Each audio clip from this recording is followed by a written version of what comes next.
Bismillahirrahmanirrahim. Elhamdülillah Rabbil alemin. Əziz izləyicilər, hər birinizi mübarək Ramazan ayı münasibəti təbrik edirəm. Uca Allah bu mübarək ayın mərhəmətini, feyzini hər birimizə nəsib etsin. Bildiyiniz kimi Ramazan ayı oruc, ibadət, dua ayı olmaqla yanaşı eyni zamanda Qur'an ayıdır. Qur'an-ı Kərimin buyurduğuna əsasən bu mübarək kitab elə Ramazan ayında insanların hidayəti üçün nazil olmuşdur. Heç şübhəsiz Ramazan ayının ən gözəl ibadətlərindən də biri Qur'an-ı Kərimi oxuyub onun ayələrində təfəkkür, tədəbbür etməkdir. Buna görə biz bu ayda Allahın köməkliyi ilə siz əzizlərlə Quranda imamət mövzusunu müzakirə edəcəyik. İmamət mövzusu bildiyiniz kimi Şiə məzhəbinə, eyni zamanda bütün İslam təlimlərinə, İslam məzhəblərinə aid bir məsələdir. Və eyni zamanda bu məsələ bir neçə formada müzakirə edilə bilər. İnşallah gələn bəhslərdə bu məsələyə toxunacağıq. Onlardan da biri heç şübhəsiz Quran ayələrini rəhbər tutaraq imamət məsələsini müzakirə etməkdir. İmamət məsələsinə keçməmişdən öncə Quran-ı Kərim barəsində bir neçə məsələni siz əzizlərlə qısa olaraq, müqəddimə olaraq bölüşmək istəyirəm. O da bundan ibarətdir ki, bildiyimiz kimi Quran-ı Kərim Həzrəti Məhəmməd Peyğəmbərə, ona və ailəsinə Allahın salavat salamı olsun, göndərilən kitabdır. Bu kitab heç bir formada təhrif edilməmiş, ayələri çoxaldılmamış, ayələri azaldılmamışdır. Günümüzdə əlimizdə olan Quran-ı Kərim həmən Qurandır ki, Peyğəmbərə nazil olmuşdur. Bu Quranın ayələri açıq, aşikar, hər bir şeyi özündə toplayan, açıqlayan, bəyan edən kitabdır. Quran-ı Kərimdə hər hansı bir mövzunu çıxarış etmək üçün heç şübhəsiz müəyyən mərhələlərə, müqəddimələrə ehtiyacımız var. Bu müqəddimələri, bu mərhələləri elə Quran-ı Kərimin özü vurğulayır ki, bir insan istəyir ki, məndən istifadə etsin, məndən müəyyən bir mövzunu ələ gətirsin, heç şübhəsiz müəyyən bir mərhələlərə, müəyyən bir məsələlərə riayət etməkdir. Mən istərdim qısa olaraq bu mərhələlərə işarə edək ki, bir insan Quran-ı Kərimdən bir məsələni, fərqi yoxdur, imamət olsun, Allah-şünaslıq olsun, Peyğəmbər-şünaslıq olsun, bu məsələləri çıxartmaq istəyirsə, hansı məqam, mərhələlərə riayət etməlidir?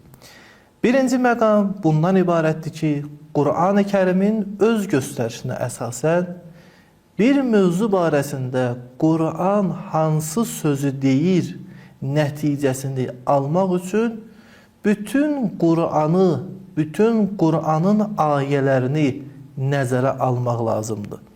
Məsələn, Nisa surəsinin 82-ci ayəsi, Muhammed surəsinin 24-cü ayəsində Allah Teala buyurur: Əfəla yətədəbbərunəl Qur'an əm ələ qulubin əfqaluha.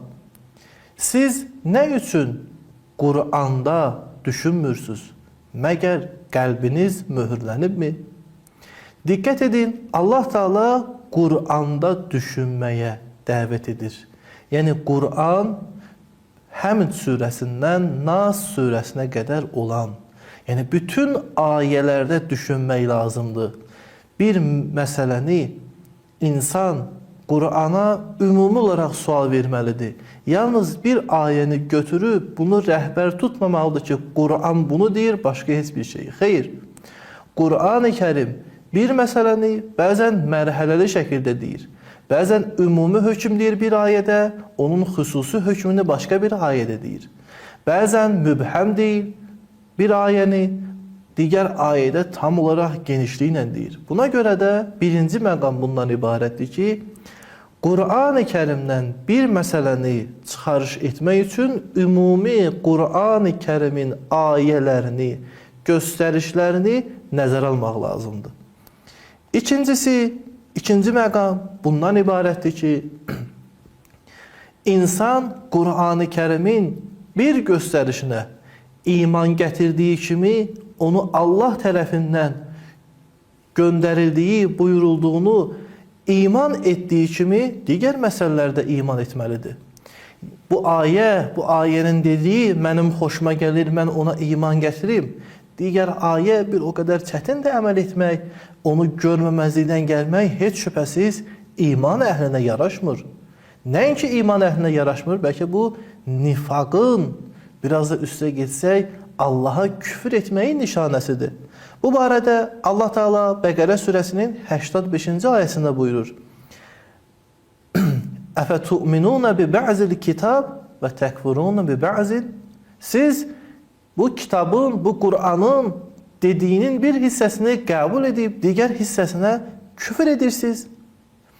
Onu etiqad bəsləmirsiniz. Demək, Qur'an bu yerdə bir məsələni deyirsə, onu iman etdiyimiz üçün digər ayədə də onun xilafını deyirsə, ya başqa bir hökm deyirsə, mən onun hamısına iman gətirməliyim. Demək, ikinci məqam Qur'anın hər bir dediyinə iman gətirmək. Müəyyən bir ayəyə iman gətirib, müəyyən bir ayənin göstərişini görməməzlikdən gəlmək olmaz.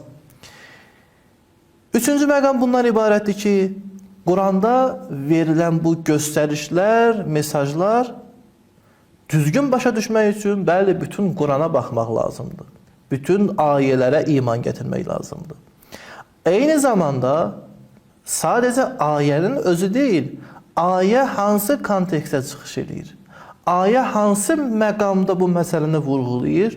O məsələni də nəzərə almaq lazımdır.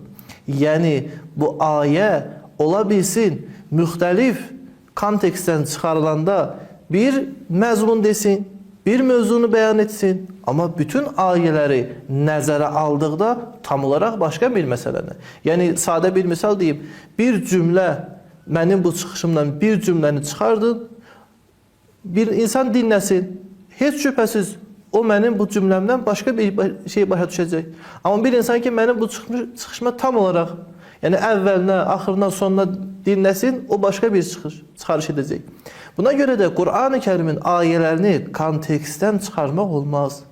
Bu kontekst çərçivəsində, kontekst bəzən ayə olur, bəzən tarixi şahidlər olur, bəzən hədislər olur. Deməli, ayə yalnız və yalnız özü deyil, özü ilə daşıdığı bu həmən şahidlər, həmən bu qərinələrdir.